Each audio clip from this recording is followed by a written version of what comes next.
Good morning and aloha, everybody. Good morning.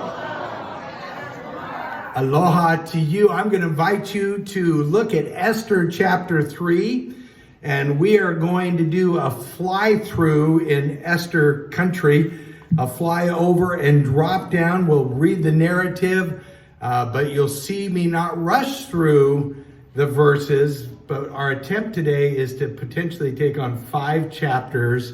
Somebody start the stopwatch. Here we go. Lord, lead us and expose to us the truth and the power in a book that doesn't even mention your name, but shows your spirit throughout. Thank you for Esther and Mordecai and the way they speak to us in 2020. We pray for your teaching to us in Jesus' name. Amen. If you haven't seen last week's message or you need to review it, it's on our YouTube channel, the first 2 chapters. But there is now a conspiracy against the Jews. Our main players are the king, Haman, the evil assistant to the king, and then Esther and Mordecai. Esther was adopted as Mordecai's adopted daughter. It was actually his niece, but she was an orphan. And they're living in exile by choice at this point. It's about 100 years after the Babylonian captivity.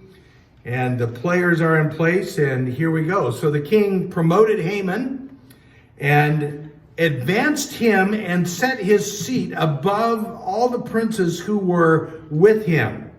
And all the king's servants were within the king's gate, who were in the gate, within that area, bowed and paid homage to Haman. Now, watch as Haman, this evil man, is being lifted up. Watch the progression. So the king had commanded concerning him. But Mordecai, he's our man, Mordecai would not bow and pay homage.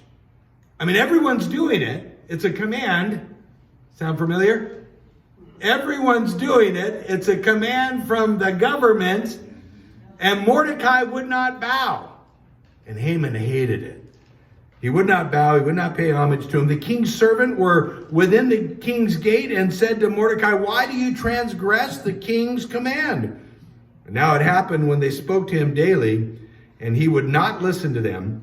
And they told it to Haman to see whether Mordecai's words would stand, for Mordecai had told them that he was a Jew. Now remember, up to this point, he told Esther not to declare her heritage. But now Mordecai tells them that he is a Jew, meaning his reason, he only bowed to God. And when Haman saw that Mordecai did not bow or pay homage, Haman was filled with wrath, but he disdained to lay hands on Mordecai alone, for they had told him of the people of Mordecai. Instead, Haman sought to destroy all the Jews. And there's our shift. Out of his hatred, Haman sought to destroy all the Jews who were throughout the whole kingdom. And then it begins. In the first month, and some dates are given to us, it was picked a specific time when the Jews would be eliminated. So Haman speaks to the king, and this is what he says. There's certain people scattered and dispersed among the people in all the provinces of your kingdom. Remember, this is Persia now. And the laws are different from all other peoples, and they do not keep the king's law. We've heard them do this with Daniel. We've heard them do this with Shadrach, Meshach, and Abednego. And now they're doing it with Mordecai. They don't keep your rules. They don't keep your laws. It's not fitting for the king to let them remain. So here's Haman's proposition. If it pleases the king, verse 9, let a decree be written that they be destroyed. And I will pay, money speaks, right? I will pay 10,000 talents of silver into the hands of those who do the work and bring it into the king's treasury. Any question of what's going on here? An evil man who hates Mordecai, now hates the Jews, wants them all eliminated. That sounds very familiar too. And so it continues. The king took his signet ring, and from his hand he gave it to Haman. That gives him permission to write the law, basically. And so it was. The king said to Haman, "The money and the people are given to you to do with them as seems good to you." So it shows you a little bit of where the king's persuasion is. Money speaks. as well. So the king's scribes are called, and basically what happens, they write it up. It goes throughout all of the land, and the date is given. A copy of the document, verse 14 says, was issued as law in every province. It was published, and the king and Haman sat down to drink, but the city of Susa was perplexed. There's your chapter 3. You see the setting. An evil man gets close to the king, pays off. They sit down, have a drink. And as the news goes out, the city is, what is going on? The city said, not just the Jews, but the rest of the city. Chapter 4. Esther steps into our picture in this chapter. Mordecai learned what happened, and watch Mordecai's response at the evil, that the Jews are going to be killed, him being one of them. He tore his clothes and put on sackcloth and ashes and went out into the midst of the city, and he cried with a loud and bitter cry. What do we call that? That's an expression of wailing and grieving that was very typical in this culture. And by the way, it wasn't very pleasant to see. You know, sometimes in our day and age, we roll up on difficult situations. I drove by 2 different homeless men day before yesterday, and they were in a very bad situation. I won't describe it all, but it was just not pleasant to see, certainly not pleasant for them. And we don't like that in our society.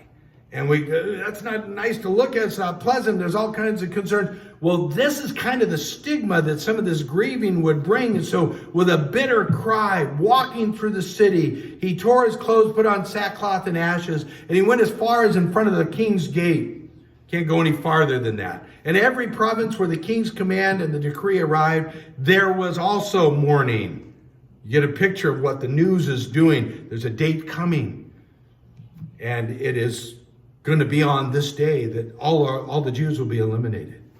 Now, you know, today the Jews still celebrate the Feast of Purim, which is this whole story.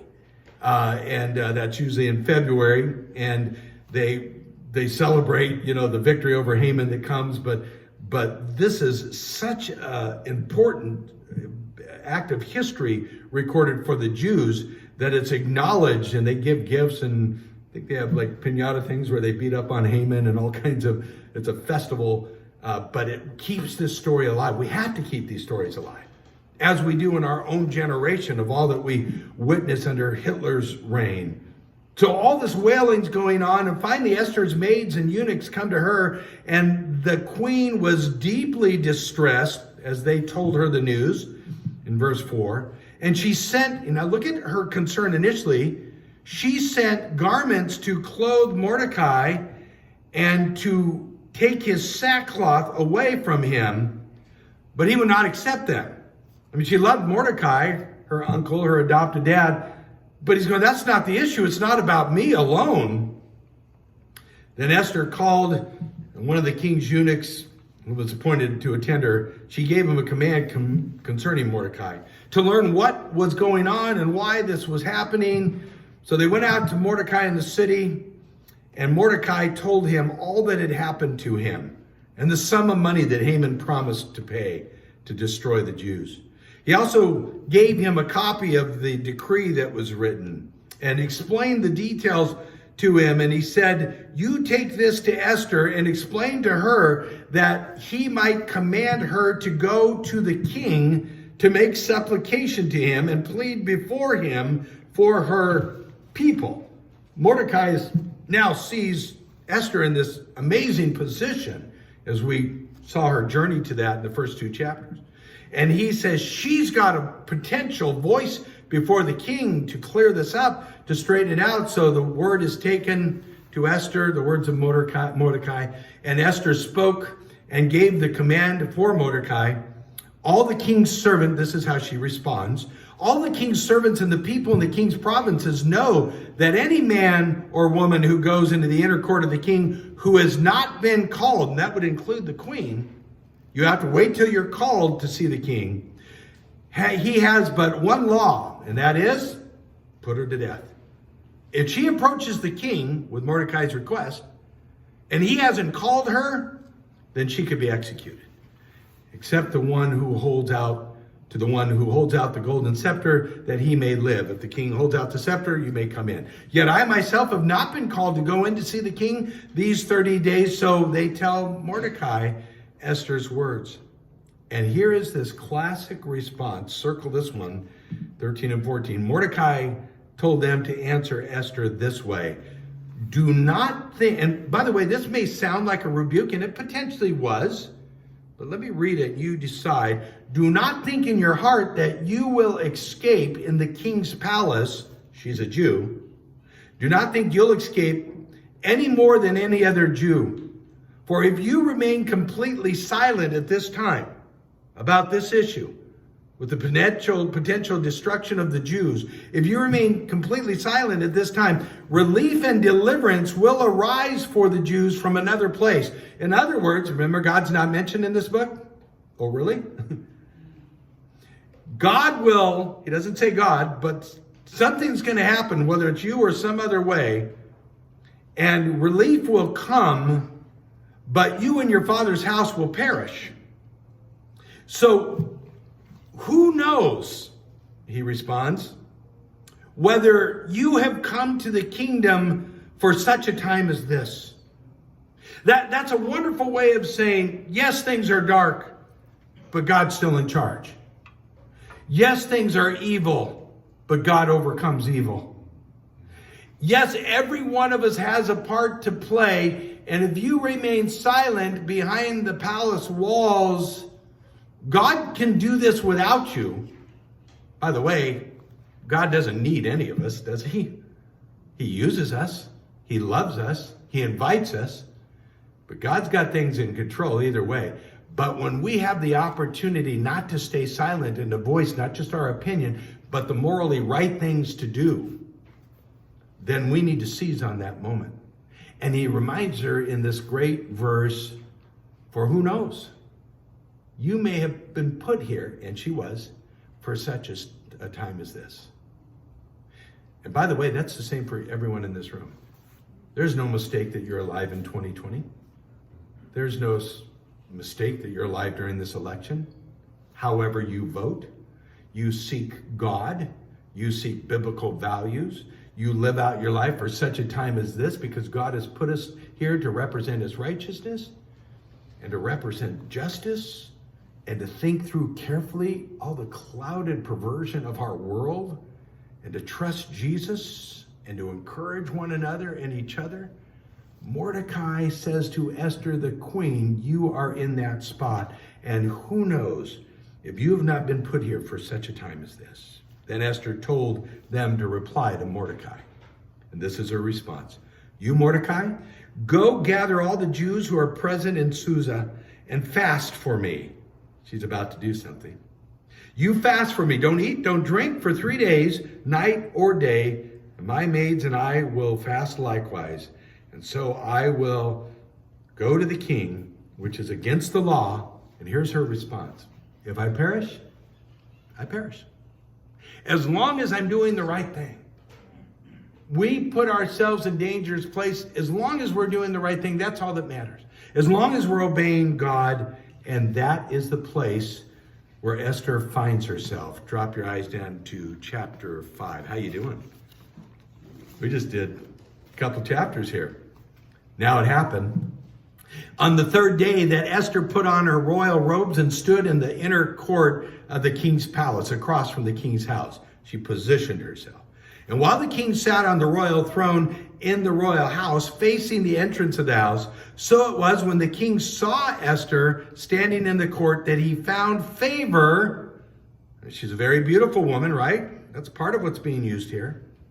But Esther has positioned herself so he would see her, and he found favor in his sight, and the king held out what? The gold scepter to Esther.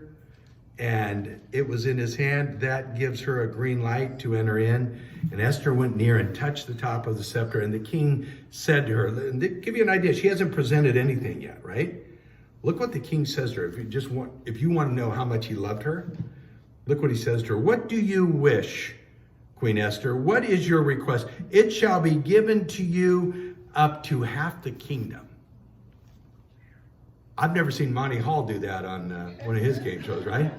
Door number 1, door number 2. You want to trade it all for the magic whatever? Half the kingdom is yours, Esther. Ask, talk to me. She was in that position, appointed by God to have this conversation. And here's how Esther handles it. If it pleases the king, let the king and Haman come today to a banquet I have prepared for you. This is one of 2 banquets. Look how strategic she is. This is what I'd like. She doesn't dump it all on the table. She says, I'd like you to come, and I've prepared a nice banquet. King said, bring Haman quickly, that he may do as Esther said. So the king and Haman went to the banquet that she'd prepared. And the banquet of wine, the king said, he's at the banquet, he says to her, what is your petition? He says it again. It shall be granted to your request, half the kingdom. It'll be done. And Esther answered and said, here's my petition and request is this. If I found favor on the side of the king, let it please the king to grant my petition and fulfill my request. Let the king and Haman come to the banquet which I prepared for them, and tomorrow I will do as the king said. So she extends it, and she's strategic, and she prepares for it. And in verse 9, Haman went out that day. This guy's a case study. He went out that day joyful and glad with heart. But when he came and saw Mordecai in the king's gate, remember what Mordecai's doing? Fasting, ripping his clothes because of the command that Haman manipulated. He did not stand or tremble before him. He still doesn't bow to Haman. He was filled with indignation against Mordecai. Nevertheless, Haman restrained himself. He goes home, and we're going to take a little peek into Haman's marriage. You ready? Oh, you'll love it. He goes home. And he called for his friends and his wife, Zeresh. And Haman told them of the great riches, the multitude of his children, everything in which the king promoted to him. I'm a wealthy man. Look at my kids. Look at my promotion. He's advanced me. But moreover, he said, besides that, guess what? The queen has invited no one else but me to dine with the king at a banquet she's prepared. And tomorrow I am again invited with her. And along with the king, I'll go. Yet all of this wealth, all of this promotion, all of these banquets avails me nothing so long as I see Mordecai the Jew sitting at the gate. Wow. You know, and I'm not going to promote Haman, he's a jerk. But he had a lot of blessings in his lives, right? We shouldn't call them blessings. He had a lot of attributes of wealth and all these things. You know what drove him crazy? One person. That happens, doesn't it? A lot of people say, I've got a good life and I've got this good situation, this good family. But there's this guy in high school at 3rd period years ago that said, and they're imprisoned by it. Now, he's an evil man, but he's imprisoned by a righteous man. And Mordecai still won't bow to him. And all of this blessing, or what we would call advancement, is his, but boy, does he hate Mordecai. And his wife says, okay, here's what you do. Let's build a gallows. And let it be made 50 cubits high. And then tell the king Mordecai needs to be hung on it. And the thing pleased Haman. That's a great wife there, huh? The thing that she said pleased Haman. And they had the gallows made. Now in chapter 6. That night, the king could not sleep. Watch how God intervenes. Remember, God's name is not mentioned. But watch how he intervenes. As the king could not sleep, he wakes up. He says, bring me that book with all the records of recent things that are going on. And he reads it. And what he found was that Mordecai had told 2 of the king's servants that they were about to kill him. He got word to the king that his life was in danger. And they were going to lay hands on him. Verse 3 says, the king said, hey, by the way, what happened? What kind of honor and dignity had been given to Mordecai for saving my life? And the king's servant said, well, nothing. I mean, nothing's happened. He didn't get any recognition for it. So the king said, well, who's in the court right now? And they said, well, Haman happens to be in the court. And he enters in from the outside of the court. And he was there to suggest that the king hang Mordecai on the gallows. He hadn't said it yet. That he had already built and prepared for him. And just about the time he's ready to say that, the king say, hey, Haman is out there standing in the court. And the king said, let him come in. And so Haman came in and he said to him, hey, what should be done for the man who the king delights to honor? Now, of course, Haman thinks it's him. Haman thinks, oh, the king and I, we have drinks together. We go to banquets together. We've got this great financial arrangement. I'm eliminating the Jews. It's all good. And he thought in his heart, what should be done to delight and honor the man? He goes, Haman answers and says, for the man whom the king delights to honor, here's what we should do. Let a royal robe be brought, which the king has worn. And then get a horse. Get a royal horse, which the king has ridden. And put a crest plate on it. On its head, and let the robe and the horse be delivered to the hand of one of the king's most noble princesses, and a prince of the king, and that he would array the man whom the king delights and parade him on horseback throughout the city square. That's what should be done. Proclaim before him, thus it shall be done to those whom the king delights in. That's what should be happening. Give him a robe of the kings and a horse of the king and parade him around saying, this is what happens when you honor the king. Show everybody. And the king said to Haman, perfect. That's it. I'm going to follow your advice. You go and hurry, take the robe, take the horse that you've suggested, and do it all for Mordecai. That plays well, doesn't it? Do it for Mordecai, the Jew who sits within the king's gate. You know the one. Leave nothing undone. Don't take one item out of this list that you created. Leave nothing undone as you have spoken. So Haman took the robe and the horse and arrayed Mordecai and led him on horseback through the city and proclaimed, this is what happens and shall be done to all who delight to the king's honor. Can you see that played out? Haman on foot, Mordecai tall in the saddle.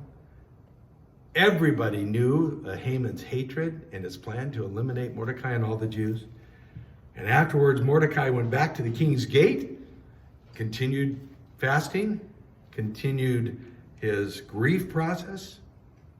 He goes back to the gate, and Haman hurried to the house hurried to his house, mourning with his head covered when Haman told his wife Zeresh and all his friends everything that happened, his wise men. And now watch the response. His wife Zeresh said to him, if Mordecai, before whom you begun to fall, is of Jewish descent, you're not going to prevail, buddy. You're going down, Haman. And now the encouraging wife that said, build a gallows and hang him, says, you're surely going to fall before him. This is not good for you, Haman. So if you were going home to get a little encouragement from the family, it ain't happening today, Haman. And while they were still talking, the king's eunuchs came, and they hastened to bring Haman to what? Banquet number 2. Esther has not spoken yet. She's not made her request. She just said, come to the banquet. And this is the banquet. We're at chapter 7. Watch this powerful short chapter. So the king and Haman went to dine with Queen Esther. And on the second day of the banquet of wine, the king again said to Esther, what is your petition? It's kind of like you get this idea. I'm just dying to know. I love you. I want to give you up to half the kingdom. What is it, Queen Esther? It shall be granted to you. What's your request up to half the kingdom? It'll be done. And the Queen Esther response is this. And she's still so humble, isn't she? If I have found favor in your sight, knowing she has, O king, and if it pleases the king, let my life be given me at my petition, and my people at my request. For we, now she's revealing that she's Jewish, we have been sold, my people and I, to be destroyed carefully, strategically, in God's perfect timing. Haman is sitting next to the king at this banquet. And she starts unfolding everything this evil man has done. But watch how she does it. You'll be destroyed and killed, and had we been sold as male and female slaves, I would have held my tongue. Although the enemy could never compensate for the king's loss, that would be horrible for you financially. If all these Jews are gone, see what she's doing? Slowly, directly. So the king answered and said to Queen Esther, "Who is he? Who is he? And where is he who would dare presume in his heart to do such a thing?" First, I'm hearing about it, and I'm the king. And I want to know who this individual is that created all of this. And Esther responds, how's this for a one-liner? "The adversary and enemy is this wicked Haman." And you get the idea? She did this and pointed right to him.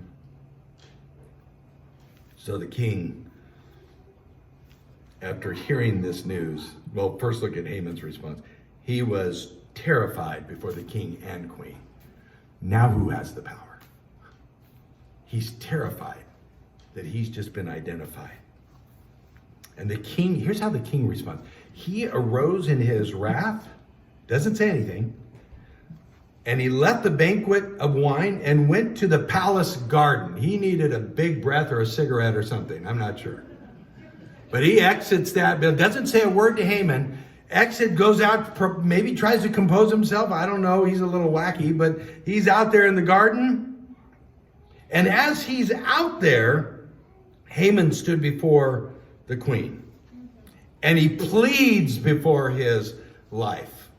That's a video I want to see in heaven. He begs her to spare his life, for he saw the evil that was determined against him by the king. The king hasn't spoken yet, but he knew that king's face. And he saw the evil that's coming down to him even before a word is spoken. And when the king returned, how's this for a little extra drama? When the king returns from the palace garden to the place of the banquet of wine, Haman had fallen across the couch where Esther was as he's begging for his life to be spared. And the king said, "Oh, will he also assault the king while I'm out having a cigarette? Will he also take advantage of my wife while I'm out in the garden?" And then the response, I love how the word is recorded here. As the word left the king's mouth, they covered Haman's face. The king is the king. He has absolute authority. And he says, not only do you assault my wife, but you've done this evil thing. And as those words are coming out, Haman's face is covered. And one of the eunuchs said to the king, "Oh, by the way, look out the window. You see that little structure out there? Those are the gallows 50 cubits high that Haman made for Mordecai, the one you just honored." Haman was going to hang him. And by the way, the gallows that they're talking about here in the Persian Empire, more than likely were not a gallows like we think of, a hanging in the Old West and the floor drops out. It's actually a spiked, pointed post, and they were impaled on it. So this is not a Roman crucifixion yet. This was an impaling gallows, and Haman had built it for Mordecai. And one of the servants, probably in the know, says, "Well, look at that. We don't have to build anything. This 50 cubit high gallows is there." And it was meant for Mordecai, who spoke good of the king's behalf, and that standing outside of the house of Haman, this gallows was built in front of Haman's house. And the king said 4 words that rerouted history. "Hang him on it." Now, again, hang in our gallows, in this case, means pierce him on. So, verse 10, after 5 chapters of sweaty preaching Pentecostal style, Pastor Mark turns to the very last verse for the dramatic moment. So they hanged Haman on the gallows that was prepared for Mordecai. And that's what subsided the king's wrath. When you destroy evil, not good, the king's wrath subsides. There will come a day, the book of Revelation tells us, that the King of Kings will destroy all evil. And the king's wrath will be subsided. The true God of this world has had his wrath subsided on the cross of Jesus Christ, on that gallows, when Jesus hung on it and gave us all forgiveness of our sin. But evil still rejects that. Evil mocks it, makes fun of anything religious. Any confusion with that this week? You've been watching my cousin on the on the interviews? Oh my goodness. See, I'm not going to go political on you. I just, we love the Barrett family. But when you watch how much righteousness is hated, wherever you stand politically, and religion is spoken so evil of, and bad is good and good is bad, there's one day that will all be taken care of. Just as this king had his wrath subsided, the King of all kings will take care of it. Here's the great mystery of the cross. It can happen for anybody right now. God, I don't want this wrath to fall on me. Come to Jesus. Receive Jesus. Receive his forgiveness. As all of us need to, because we're all sinners, receive the forgiveness of the King of Kings.